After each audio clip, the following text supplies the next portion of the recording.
Hey guys, எல்லோரும் எப்படி இருக்கீங்க? ஹாய் டெக்ஸ் ஃபேமிலிஸ். ஸோ வந்து பார்த்தீங்கன்னா, இது நம்ம சேனலோட ஃபஸ்ட்டு விலாக் வீடியோ. ஸோ இந்த வீடியோவில் வந்து நம்ம பெருசாக எதையும் கவர் பண்ண போகிறது கிடையாது. ஜஸ்ட்டு வந்து ஒரு இன்ட்ரோடக்ஷன் வீடியோ மாதிரி தான். என்னோடய பேர் ஹரிஷ். ஸோ என்னோடய ஒய்ஃப் வேணி, கிருஷ்ணவேணி. நம்ம யார் வம்புக்கும் போகிறதில்ல, யார் தும்புக்கும் போகிறதில்ல.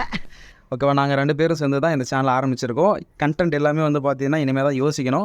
ஸோ இந்த வீடியோ வந்து பார்த்தீங்கன்னா ஃபுல் அண்ட் ஃபுல் வந்து என்ன கண்டென்ட் போடலாம், என்ன கண்டென்ட் நம்ம வந்து நம்ம சேனல் அப்லோட் பண்ணலான்னு சொல்லி ஒரு சஜஷன் கேட்கறதுக்காக தான் இந்த வீடியோ நான் மேக் பண்ணியிருக்கேன். ஸோ நீங்கள் கமெண்ட் பாக்ஸில் எந்த மாதிரி வீடியோ நாங்கள் வந்து பண்ணலாம், நாங்கள் வந்து எந்த மாதிரி வீடியோஸ் வந்து யூடியூப்ல அப்லோட் பண்ணுறான்ற ஒரு சஜஷனை நீங்கள் கொடுங்க. ஸோ சின்னதாக ஒரு ஷார்ட்டான வீடியோ தான் இது, ரொம்ப பெரிய வீடியோலாம் கிடையாது. ஜஸ்ட் வந்து ஒரு இன்ட்ரோடக்ஷன் மட்டும் தான். ஸோ நானும் என் ஒய்ஃபு மட்டும்தான் இந்த சேனலில் வீடியோஸ் வந்து அப்லோட் பண்ணுவோம். அண்டு ஏதாவது ஒரு கொலாபரேஷன் அந்த மாதிரி டைமில் வந்து ஃப்ரெண்ட்ஸோட விலாகு, அப்புறம் வந்து அவுட்டிங் போகிறது, விலாக் பண்ணுறது, அப்புறம் சின்ன சின்ன ப்ராங்க்ஸு, அந்த மாதிரி கண்டென்ட் எல்லாமே நம்ம சேனலில் இருக்கும். என்ஜாய் பண்ணுங்கள். பாய்.